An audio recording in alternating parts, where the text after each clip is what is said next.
ሰላም የሃሚንግ ስፖርት ተከታታዮች እንዴት ናችሁ? የሃሚንግ ስፖርት አጫጭር ስፖርታዊ መረጃዎችን ይዘን ቀርበናል። በእንግሊዝ ፕሪሚየር ሊግ በተደረገ ብቸኛ ጨዋታ አርሰናል ከወልቭስ ያደረገውን ጨዋታ 2-2 በሆነ ውጤት አጠናቋል። በሞሊኒክስ በተደረገው ጨዋታ ቡካዮ ሳካ እና ፒየሮ ሂንካፔ የአርሰናልን ግቦች ሲያስቆጥሩ ሁጎ ቡኖ እና ሪካርዶ ካላፊዮሪ በራሱ መረብ ላይ የወልቭስን ግቦች ያስቆጠሩ ተጫዋቾች ናቸው። አርሰናል ከተከታዩ ማንቸስተር ሲቲ ያለውን የነጥብ ልዩነት የሚያሰፋበትንም አጋጣሚ ሳይጠቀምበት ቀርቷል። ማንቸስተር ሲቲ አንድ ተስተካካይ ጨዋታ እያለው ከአርሰናል ጋር ያለው የነጥብ ልዩነት ወደ 5 ዝቅ ብሏል። በጣሊያን ሴሪ ኤሲ ሚላን ከኮሞ ጋር ያደረገውን ጨዋታ 1-1 አጠናቋል። በሳንሴሮ ጁሴፔ ሜዛ በተደረገው ጨዋታ ኒኮ ፓዝ ለኮሞ፣ ራፋኤል ሊያዮ ደግሞ ለኤሲ ሚላን ግቦቹን አስቆጥሯል። በሊጉ ሁለተኛ ደረጃ ላይ የተቀመጠው ኤሲ ሚላን ከመሪው ኢንተር ሚላን ያለውን የነጥብ ልዩነት የሚያጠብበትን አጋጣሚ ሳይጠቀምበት ቀርቷል። በሴስክ ፋብሪጋስ የሚመራው ኮሞ በውድድር ዓመቱ ለ9ኛ ጊዜ አቻ የተለያየ ሲሆን በ42 ነጥብ 6ኛ ደረጃ ላይ ተቀምጧል። ወደ አውሮፓ ቻምፒየንስ ሊግ የትናንት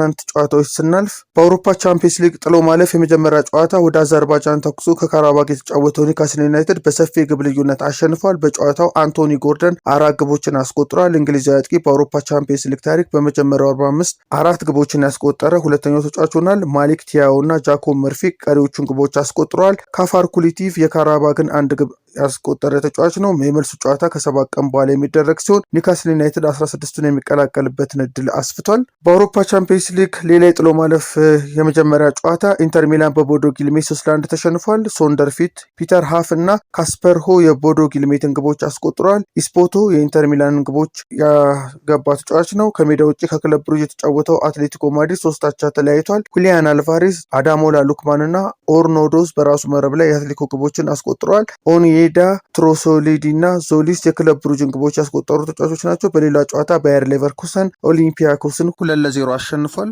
ከትናንት በስቲያው የተደረጉትን የጨዋታ ውጤት እናስታውሳችሁ። በአውሮፓ ቻምፒየንስ ሊግ ጥሎ ማለፍ የመጀመሪያ ጨዋታ ሪያል ማድሪድ ቤኔፊካን 1-0 ያሸነፈበት የሚታወስ ነው። በሊዝበን በተደረገው ጨዋታ ቪኒሲየስ ጁኒየር የማድሪድን ብቸኛ ግብ ማስቆጠሩ ይታወሳል። ግቡን ባስቆጠሩ ቪኒሲየስ ጁኒየር ላይ የተሰነዘረበት የዘረኝነት ጥቃትም ለ10 ደቂቃ ጨዋታው እንዲቋረጥ አድርጎ እንደነበር የምናስታውሰው ነው። ፒኤስጂም ከሜዳ ውጭ ሞናኮን 3-2 ያሸነፈበት ጨዋታ ዲዜሪዶ የፒኤስጂን 2 ግቦች ሲያስቆጥር አሽራፍ ሀኪሚ 3ኛውን ግብ ከመረብ አሳርፏል። የቀድሞ የአርሰናል አጥቂ ፍሎሪያን ባሎጉን የሞናኮ 2 ግቦች አስቆጥሯል። ሞናኮ እስከ 18ኛው ደቂቃ 2-0 ቢመራም አሌክሳንደር ጎሊቪንን በቀይ ካርድ ማጣቱ ለመሸነፉ ምክንያት እንደሆነ ተጠቅሷል። ቦሩሲያ ዶርትሙንድም አትላንታን 2-0 ሲያሸንፍ ሴሪሁ ጉራሲ እና ማክሲሚሊያን ቢር የጀርመኑን ክለብ ግቦች ማስቆጠራቸውን እናስታውሳለን። ጋላታሳራይ ጁቬንቱስን 5-2 በማሸነፍም 16 የመቀላቀል እድሉን አስፍቷል። የመልሱ ጨዋታም ከ7 ቀን በኋላ እንደሚደረግ ተገልጿል። የአፍሪካ ቻምፒዮንስ ሊግ የ25-26 የሩብ ፍጻሜ ድልድል በካይሮ ይፋ ሲደረግ የ12 ጊዜ ሻምፒዮኑ አልሃሊ ከቱኒዚያ ኤስፔራንስ ጋር የሚያደርጉት የሰሜን አፍሪካ ደርቢ ከወዲሁ ትኩረትን ስቧል። የሞሮኮ አርኤስ ባርካን ከሱዳኑ አልሂላል፣ የደቡብ አፍሪካው ማሜሎዲ ሳንዳውንስ ከማሊው ስታድ ማሊያን እንዲሁም የሞሮኮ አስፋር ከግብፁ ፒራሚድስ ጋር የሩብ ፍጻሜ ጨዋታቸውን ለማድረግ መርሃ ግብር ወጥቶላቸዋል። የሩብ ፍጻሜ የመጀመሪያ ዙር ጨዋታዎች ከመጋቢት 4 እስከ መጋቢት 6 የሚከናወኑ ሲሆን የመልስ ጨዋታዎቹ ደግሞ ከአንድ ሳምንት በኋላ ይደረጋሉ። በግብጽ ካይሮ ካፍ ባደረገው መርሃ ግብር የግማሽ ፍጻሜ ጨዋታዎችም የሚደረጉበትን ቀን ይፋ አድርጓል። ቡካዮ ሳካ በአርሰናል የሚያቆየውን ውል አራዝሟል። እንግሊዛዊ አጥቂ ከመድፈኞቹ ጋር እንደ አውሮፓውያን አቆጣጠር እስከ 2031 የሚያቆየውን ውል ነው ያራዘመው። የ24 ዓመቱ ተጫዋች የክለቡ ከፍተኛ ተከፋይ ሲሆን በሳምንት 300,000 ፓውንድ የሚያገኝም ይሆናል። ከሰሜን ለንደኑ ክለብ ጋር እስከ 2027 የሚያቆየው ውል የነበረው ሳካ ከሳሊባ፣ ማጋሌሽ፣ ስኬሊ እና ኗኔሪ በመቀጠል ውሉን ያራዘመ ተጫዋች ሆኗል። በመጨረሻም አንጋፋው ቦክሰኛ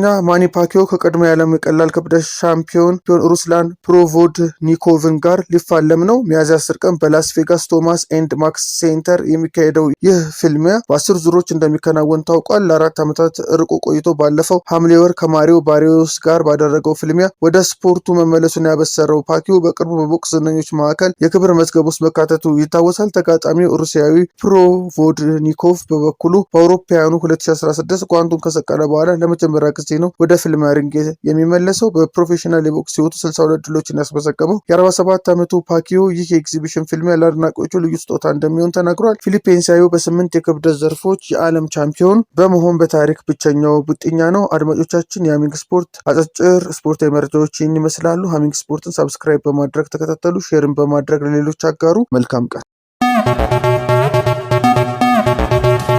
ሃሚንግ ስፖርት በሀገራዊና ዓለም አቀፍ ስፖርታዊ ጉዳዮች ላይ የሚያተኩር ዝግጅት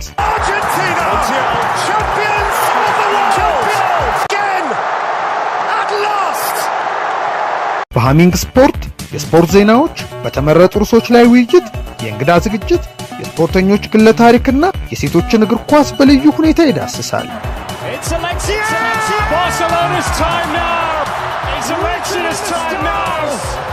ሃሚንግ ስፖርት ስፖርትን ቀዳሚ ዘይቤ በማድረግ ስኬትን በተግባር እናረጋግጥ።